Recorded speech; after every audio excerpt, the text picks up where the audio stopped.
Berakhirnya masa pandemi, sebuah perusahaan startup di bidang e-commerce mengalami kondisi penurunan bisnis yang sangat signifikan dikarenakan banyak masyarakat yang lebih memilih untuk belanja offline. Ini menyebabkan banyak investor yang ingin menarik mundur dana investasinya di perusahaan ini. Apa yang harus kami lakukan? Kami menggunakan 5 metode design thinking untuk membantu perusahaan dalam menangani permasalahan ini. Yang pertama, ada empathize atau memahami masalah perusahaan dari sisi user. Yang kedua, ada define atau menentukan dan fokus pada masalah serupa. Yang ketiga, ideate atau mengumpulkan ide-ide kreatif. Yang keempat, ada prototype atau mengembangkan ide menjadi bentuk nyata. Yang kelima, ada test atau pengujian terkait ide-ide. Metode yang pertama ada empathize, memahami masalah perusahaan dari sisi user. Customer sudah tidak mau belanja online karena tidak bisa melihat barangnya secara langsung, banyaknya kasus penipuan jual beli barang, ongkir terlalu mahal, barang lama di perjalanan, sulit berkomunikasi dengan penjual, dan tingkat kerusakan barang tinggi.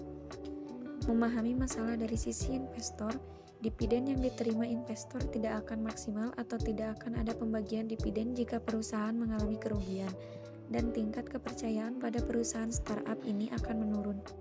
Pemecahan masalah. Define adanya tingkat kesulitan dalam memilih barang secara online. Ideat. Ideat yang pertama yaitu membuat fitur baru yang menawarkan pengalaman belanja online yang interaktif dan personal, misalnya dengan live streaming, video tutorial, atau asisten virtual yang membantu pelanggan dalam proses pembelian. Ideat yang kedua, menggunakan teknologi augmented reality atau virtual reality untuk memungkinkan pelanggan mencoba produk secara virtual sebelum membeli. Define yang kedua, permasalahan pada pengiriman barang melalui jasa ekspedisi seperti ongkir mahal atau barang rusak. Ideat, melakukan kemitraan dengan toko-toko offline untuk menciptakan pengalaman belanja yang baru di mana pelanggan dapat membeli secara online dan mengambil atau mengembalikan produk di toko fisik. Yang kedua, membuat fitur yang bisa mencantumkan nomor kurir supaya mudah untuk konfirmasi mengenai kapan barang tersebut akan dikirim. Prototype, mengembangkan ide menjadi bentuk nyata. Yang pertama, melahirkan fitur baru berbentuk visual, kedua, berupa model simulasi, dan yang terakhir, membuat jasa ekspedisi sendiri.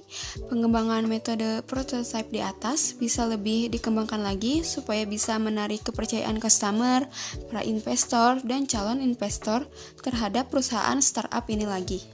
Metode yang terakhir adalah metode tes. Dalam metode ini, kami melakukan pengujian secara menyeluruh dengan mengumpulkan umpan balik dari pelanggan untuk mengetahui bahwa ketika masih ada kekurangan atau masukan, kami sebagai tim konsultan ini bisa melakukan perbaikan terhadap prototipe tadi.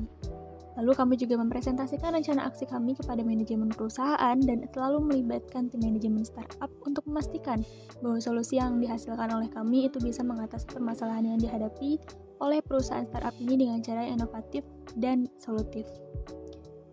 Dan kami juga berharap bahwa kami sebagai tim konsultan itu bisa membantu perusahaan startup ini dalam mengatasi tantangan yang dihadapi dan menciptakan solusi-solusi yang inovatif yang dapat memulihkan atau mengembalikan pertumbuhan bisnis perusahaan tersebut.